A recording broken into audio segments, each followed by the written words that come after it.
Have you ever tried to trick God? Maybe you wouldn't use that term trick, but maybe you would say, I've tried to do a deal with God. You've tried to make a deal, right? And it kind of looks like this. God, if you'll do this thing for me, then I promise that after you do that, then I will do this. Right? Maybe you've done a deal like that where you tried to trick God, if you will, to do the thing that you want Him to do, right?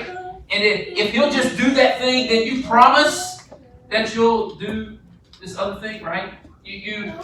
God, if you'll just, I'm going to ask her for a date, and if you'll get her to say yes, right? Then I will. God, I pray that I am not pregnant. And God, if I'll just not be pregnant, then I will. God, if you'll get me this job, then I promise I'll do this. God, if you'll just help me close that deal, right? Then I'll. God, if you'll help me, if you'll look upon favor with me, this thing I want so badly, then I will. And we put in different things in this blank, right? I will start praying. I will read my Bible. I will go to church. I will be a missionary. I will, we put in different things in this side of the category, right? In this side of the deal.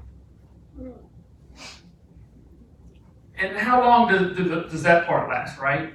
I mean, there's no guarantee that God is going to do His thing, but every now and then things just work out and things happen and you feel like, hey, God looked upon me favorably, and then I'm going to start this thing, right? And that lasts about 2 weeks, if that, right? So I know we don't use that word trick, right? And so we're more comfortable with God, I'll do a deal with you. If you'll do this, then I'll do that. So today, as we continue in our series, Moments of Truth, we're actually going to look at a few different groups of people where they tried to trick Jesus. And the trick looks a little different for them. It's not, if you'll do this, then I'll do that. But they're trying to trick Jesus to say something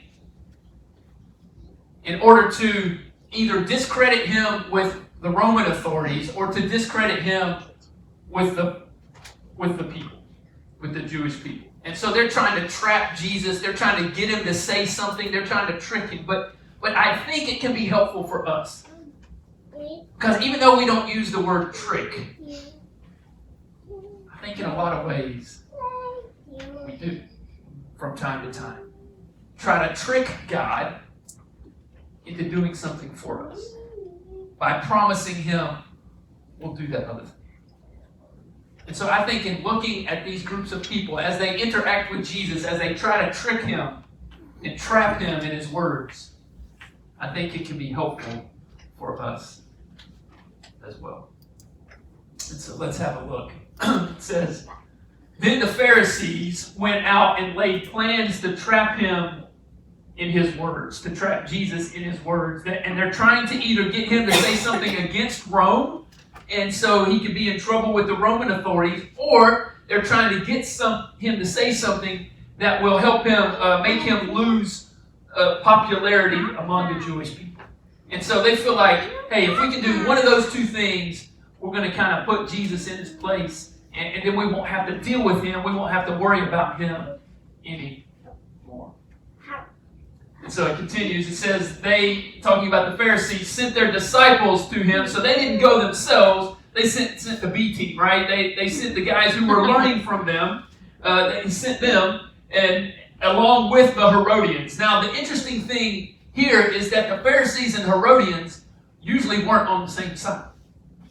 The Pharisees, they were against Rome. They didn't want to side with Rome. They didn't want to be ruled by Rome. But the Herodians, they didn't mind. They didn't mind Rome ruling. They kind of went along with Rome to kind of keep their status with Rome and keep friendly with them, and so they were okay with that.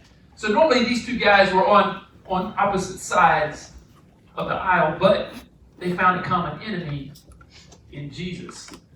And so they say, "Teacher, we know that you are a man of integrity and that you teach the way of God in accordance with the truth.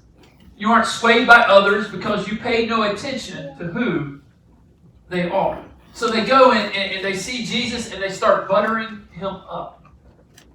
Little did they realize that what they were actually saying was actually true. But they didn't realize that. They were just trying to butter him up. They go on, they say, "Tell us then, what is your opinion? Is it right to pay the imperial tax to Caesar or not?" The imperial tax was just like a head count, right? It was to take the census, and every Jewish person had to pay a tax to Rome every year. And the Jewish people did not like this at all because it was a constant reminder that Rome was in charge. So they didn't like to pay this. And so they go to Jesus and say, "Hey, Jesus, is it right to pay taxes or not?" Now, if Jesus says no, then they're going to go to the Roman authorities and say, "Hey, this guy's trying to say we shouldn't pay our taxes, and he's trying to create a rebellion going on here, and he's going to get in trouble with Rome." But then if he says, "Yeah, we should pay taxes," then he's going to lose popularity with the people. So that's the dilemma that they try to bring to Jesus and try to trap him and to trick him into saying something wrong. But Jesus, knowing their evil intent, let me just say that whenever you're trying to do this deal with God, whenever you're trying to trick him, he knows what you're trying to do. He knows. Whether you want to call it a trick or a deal or, "God, I just want this thing to happen," he knows. Whether it's an evil intent in your mind or not, whatever your motive is, he knows. And he says to you, "You hypocrites, why are you trying to trap me?" He knows what they're trying to do. Why are you trying to trap me? Why are you trying to trick me? So he carries on. He says, "Show me the coin used for paying the tax." So he says, in that day and time, Jewish people were allowed to have their own coins and make their own coins and trade amongst themselves. But anytime they had to pay the Romans this tax, they had to use a special coin called a denarius. And so he says, so they brought him a denarius. They brought him the coin that they used to pay the tax. And he asked them, "Whose image is this and whose inscription?" So obviously on the coin there was an inscription of Caesar, and so that's how they answered him. He says, "Caesar's," they replied. Then he said to them, and here it is, "So give back to Caesar what is Caesar's, and to God what is God's." Give back to Caesar what is owed to him, the tax. Pay your tax. That's a good thing. That's what we should do. He said, but also, at the same time, give to God what is due him. So Caesar, for some people, was considered a divine, right? And he was considered a god. Jesus is saying that don't give him that. Don't give him that authority. Don't give him that worship. Give to Caesar what is owed to Caesar, the tax. But give to God what is owed to God, which is worship. Give to God what is owed to God, which is all of you. Give God to what is due him, which is your surrendered life.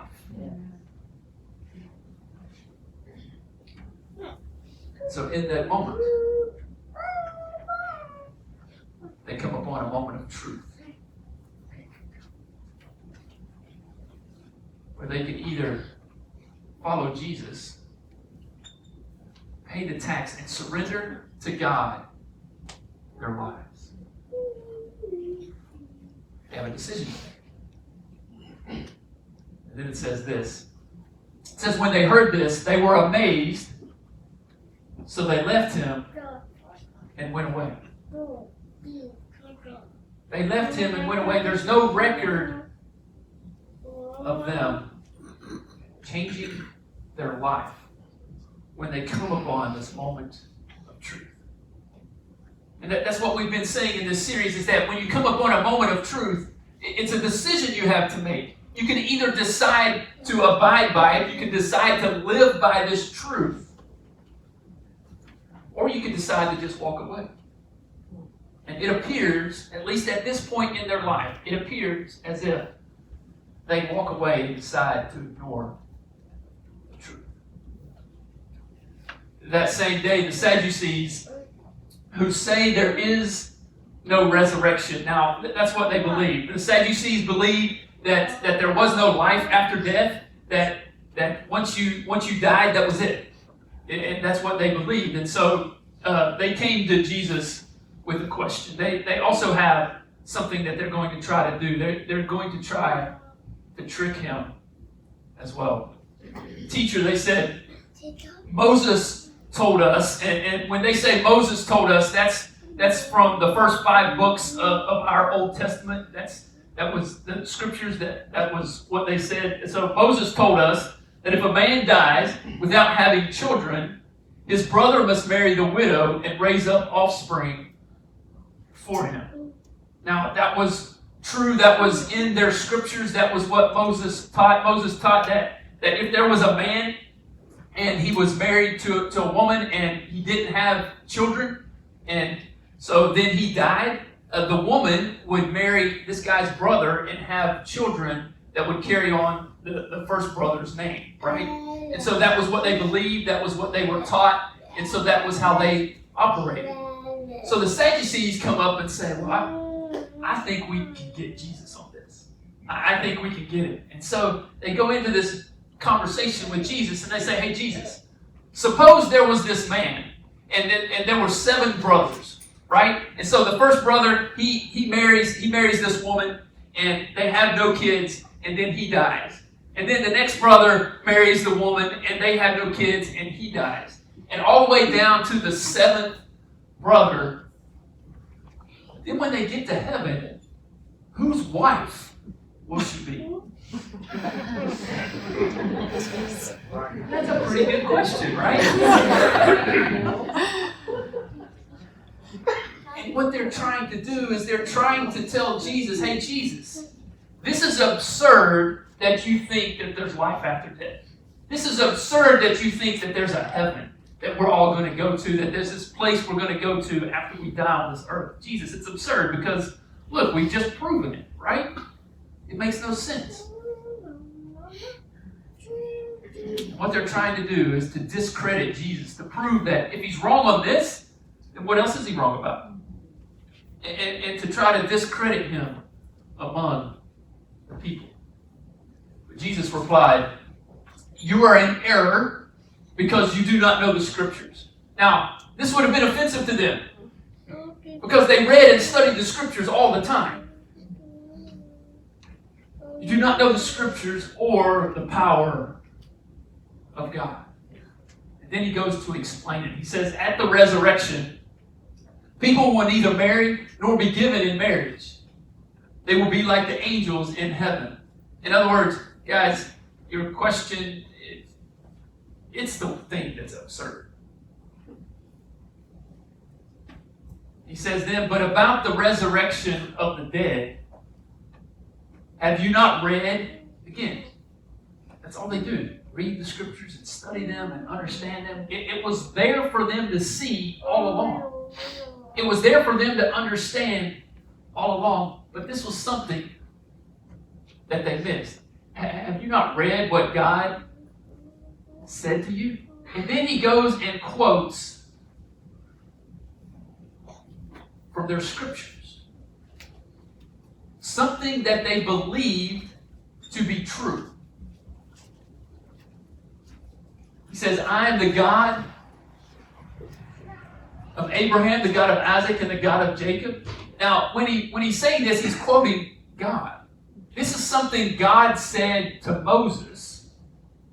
And the thing that you need to remember is that when Moses was there, Abraham, Isaac, and Jacob had already passed from this earth. And so he says to Moses, I am, present tense, I am the God of Abraham, the God of Isaac, and the God of Jacob. He is not the God of the dead, but of the living. And so he's telling them that the thing that they already believed to be true, they believed these scriptures to be true. He's like, but you missed it. You missed this understanding on a verb tense. Because God is the God of the living, not the dead. And again, this group of people, the Sadducees, they're really at a moment of truth. Because Jesus has explained to them that there is life after death. That there will be resurrection. Jesus has explained all of this to them and showed them from the scriptures that and they already believe to be true. And so they have a moment of truth. Do we go with it? But this is something that we believed all our lives. We believe that the resurrection is not happening, that there is no life after death. All of our life we believe that, but now I've come to understand something different. What am I going to do with my life? It says when the crowds heard this, they were astonished at his teaching. They were amazed that he could show them something that they believed to be true, but that they had missed. But there's no record of them changing their lives. Hearing that Jesus had silenced the Sadducees, the Pharisees got together. Now, this is all happening in the same day, right? So the Pharisees, they sent the B team in the first time. Well, this time, they're sending in the A team, right? So it says one of them, an expert in the law, tested him with this question. So they sent an expert in, right? He's an expert in the Jewish scriptures. He knows it frontwards and backwards and has most of it, if not all of it, memorized. Like, he is all about this. And so he tests Jesus with this question. He says, Teacher, which is the greatest commandment in the law? Now, there were 600 and some commands, depending on how you count. There were 600 and something commands in the law. You know, we normally talk about the top 10, right? But 600 and something. And so it's kind of like, he's like, just pick one. It's kind of like that card trick, right? Right? You've seen the card trick where the guy comes and says, pick a card, any card, right? And no matter which card you pick, he's going to, pick this one, and then he sticks it back in the deck, and then he does all his things, and then he comes out and he pulls your card back out, right? He's done that. That's what this guy's saying. Hey, just pick one. Doesn't matter which one. I've got an answer for you. I'm going to have a comeback for you. I'm going to prove that whatever you tell me is wrong. That's kind of the gist of what's going on here, at least we think. So Jesus answers him. He says, love the Lord your God. Now this is a quote from the Jewish scriptures. He says, love the Lord your God with all your heart and with all your soul and with all your mind. So that's where Jesus starts. And he says, this is the first and greatest commandment. He says that's where it starts. And just as the guy's trying to figure out how he's going to respond to Jesus, Jesus says, and? Jesus, if you give me more than one, it's going to mess up my trick. He says, and the second is like it. Again, here's another quote from their scriptures. Love your neighbor as yourself.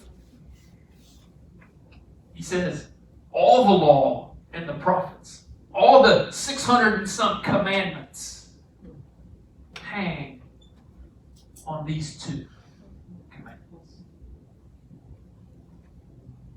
All the rest of them are commentary. All the rest of them flow out of. All the rest of them come from these two commandments. So now we have a scoreboard. If you're keeping score, we've got tricksters 0 and Jesus 3. Jesus decides he's going to press in just for a moment. So it says, while the Pharisees were still gathered together trying to figure out what we were going to do, I thought that was a good question. Hey, who came up with that? They're trying to gather themselves together because they didn't expect this. Jesus decides to ask them a question. He says to them, what do you think about the Messiah? Whose son is he? What do you think? Whose son is he? Or, in other words, whose descendant is he going to be? Who's his ancestor? The son of David, they replied. Now, this comes straight from the Jewish scriptures. They answered this correctly. That was a widespread belief from the Jewish scriptures that the Messiah would come to be a descendant of David. So he says to them, how is it then that David, speaking by the Spirit, that was something they believed the Old Testament scriptures, what we call the Old Testament, but their scriptures, they believed that it was inspired by the Spirit of God. So how then does David, speaking by the Spirit, calls him the Messiah, calls him Lord? How is that possible? If he's a descendant, how does David call the Messiah Lord? And then Jesus quotes what David says. It says, the Lord said to my Lord, sit at my right hand until I put your enemies under your feet. So that was the quote from their Jewish scriptures, from something that they already believed to be true. But they hadn't figured this out yet.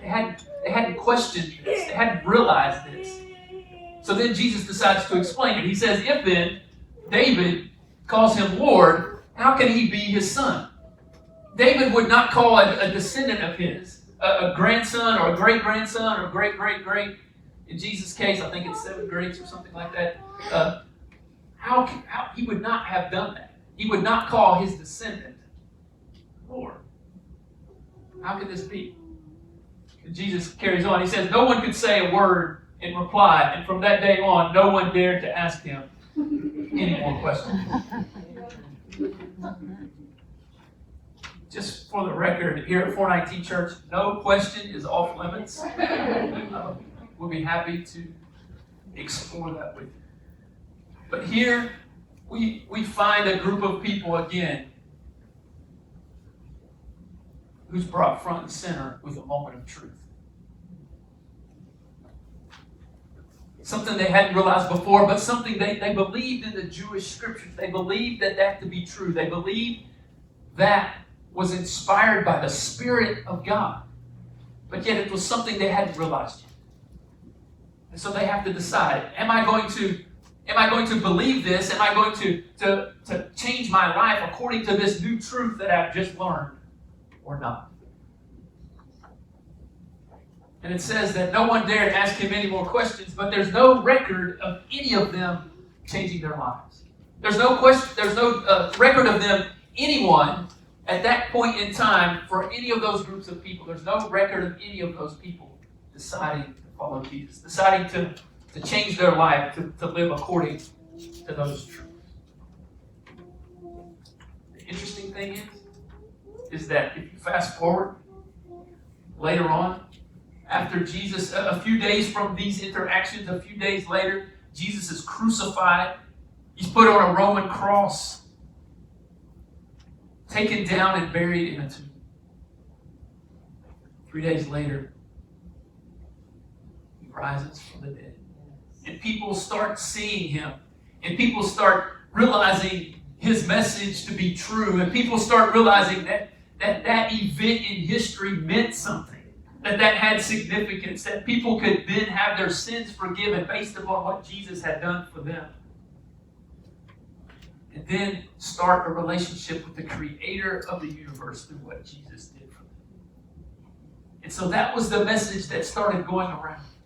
The interesting thing for me is that the Pharisees, who were part of this group of people who were front and center, having moments of truth with Jesus but never changing their lives, it says that in those moments, some of them, not all of them, but some of them realized that they were wrong.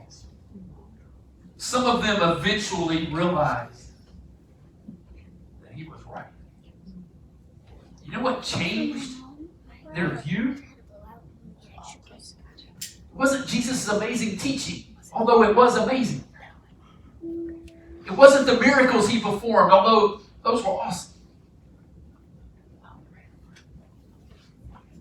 What changed their minds, what caused them to put their lives and change their lives according to this truth, was that they saw Jesus die, and then they saw him alive.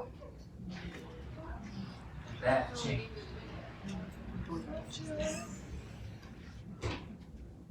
So this morning, perhaps that's your moment of truth here this morning. That you've heard about Jesus and you've heard about him dying for your sins before, but today, perhaps today is your day. Perhaps today is your moment of truth where today you just need to decide, my life is changing and I'm surrendering and I'm accepting forgiveness based on what Jesus did for me. Perhaps today that's your moment of truth. Perhaps others of you would need to say, you know what, I'm not trying to do any more deals with God. I'm not going to try to trick God anymore because, after all, he can't be tricked. And when you get in those moments and in those situations where you're really wanting something to happen and you're wanting God to look upon you with favor, pray for that and ask for that and hope for that. But my encouragement for you is that don't try to manipulate. Don't try to trick. Don't try to do that deal with God.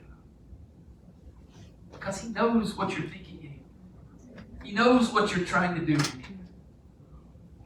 So let's not do that. Let's pray.